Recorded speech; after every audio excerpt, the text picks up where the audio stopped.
vraies voix Sud Radio. La Sicile, Palerme, justement, là où il fait encore beau. Ça aurait dû être une destination de rêve pour les vacances, mais malheureusement pour eux, des Français y sont enfermés, souvent dans des hôtels miteux, et ils n'ont même pas le droit d'en sortir. Bonsoir à vous, Margot Imbert. Bonsoir, merci de me recevoir. Bienvenue à vous sur Sud Radio. Vous êtes française, vous étiez en vacances à Palerme ? Oui. Depuis combien de jours ? Nous sommes arrivés à Palerme le 24 juillet, donc nous avons passé notre semaine de vacances en Sicile. Et puis au moment de repartir à l'aéroport, mon copain devait faire un test pour rentrer en France. Moi, j'ai été obligée de faire un test malgré mes 2 doses de vaccin et mon passeport sanitaire. Et son test s'est avéré positif, le mien négatif.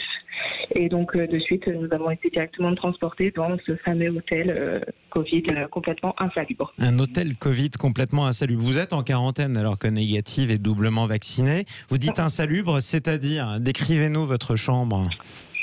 Alors, c'est des trous dans les sommiers, dans les matelas, c'est des taches partout. Ma salle de bain, ma chasse d'eau ne fonctionne pas ou voire très mal.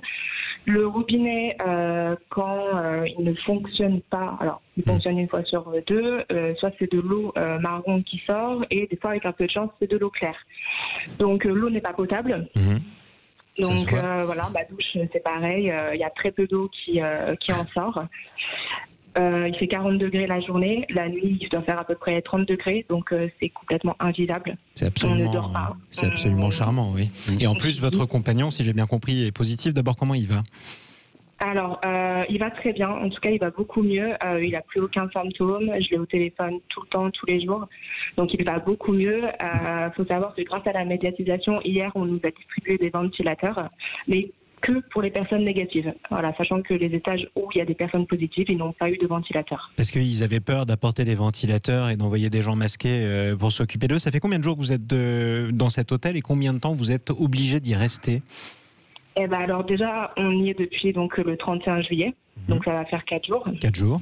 Et normalement, notre période d'isolement est de 10 jours, sauf que j'ai appris que pour les personnes positives, elle devrait être de 14 jours.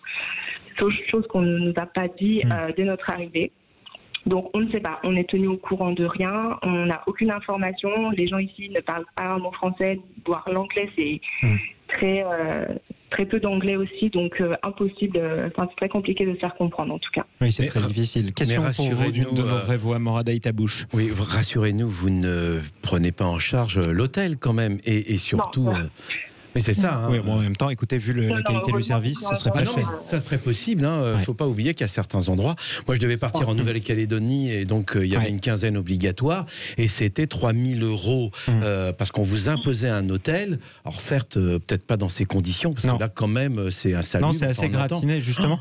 Tiens, restez avec nous. Il était vacciné, le mari ? Question pour vous du docteur Jean-Paul Hamon, ma chère Margot Imbert. Oui, dites-moi, j'ai pas entendu. Il était vacciné, votre mari ?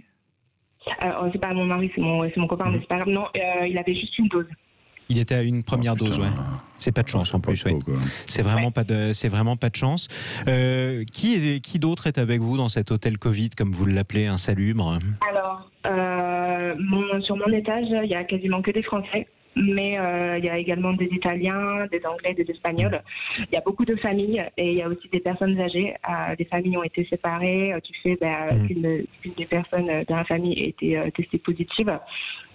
Donc voilà, ça se retrouve à des enfants qui sont séparés de leurs parents, des personnes âgées qui sont séparées de leurs conjoints. Et d'ailleurs, j'aimerais revenir sur ça parce que certaines personnes âgées ont besoin de leur traitement, mais les autorités ici refusent de donner les traitements aux personnes âgées, même si c'est sous ordonnance, etc. C'est la première fois que j'entends un témoignage pareil, Morad. C'est incroyable ce qu'on entend. Est-ce que le consul, est-ce que vous avez rencontré le consul? Parce que les conditions dont vous parlez sont quand même assez scandaleuses. Est-ce que vous avez rencontré un représentant français pour raconter justement ce que vous vivez? Est-ce que quelqu'un vous a sollicité? Margot? Non, alors en fait, ça fait depuis qu'on est là qu'on essaye de joindre le consulat. Donc tous les jours on appelle. Je les ai eus hier au téléphone, donc le consulat à Rome. Ils m'ont coupé la parole, ils m'ont dit directement de faire un mail aux affaires sociales. Donc j'attends la réponse des affaires sociales. Mais de ce qu'on a compris, ce seraient les autorités italiennes qui bloqueraient tout ça. Bon. Les autorités siciliennes, pardon. Si vous nous entendez par moments sourire, ce sont des rires nerveux parce que c'est quand même c'est ubuesque. Jean-Luc Benamias en direct avec nous depuis Marseille. Non, depuis la Drôme. Depuis la Drôme, merci. C'est pas grave. C'est pas grave. C'est assez étonnant parce que cette dame vaccinée deux qui est fois, toujours avec nous.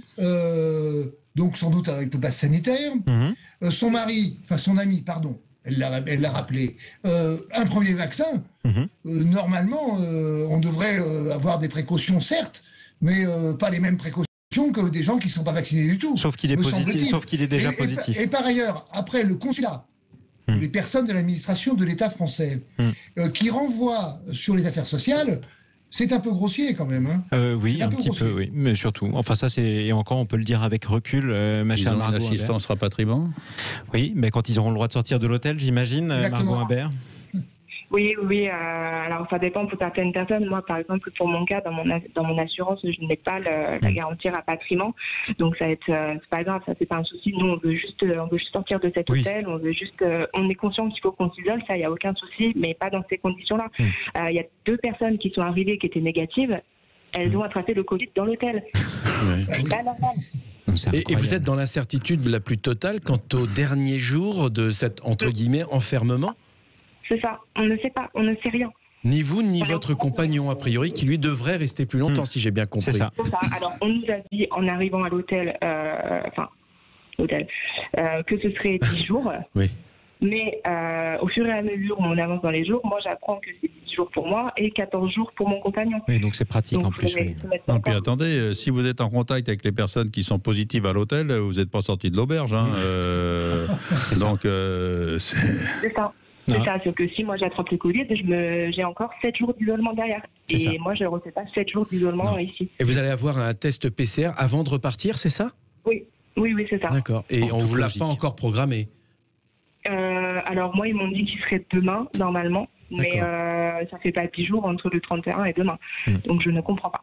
Bon courage à vous, en tout cas, Margot Imbert, bon courage. et à votre compagnon. On lui souhaite surtout aussi un prompt rétablissement. Et puis on va faciliter quand même les diplomates français qui s'occupent des Italiens. Là, il faudrait peut-être les appeler, les solliciter, parce que c'est quand même pas normal une situation pareille. C'est vrai pareille. que c'est complètement anormal, on ne peut pas les appeler là. Non, on va essayer. Tiens, justement, consulat de Rome, là.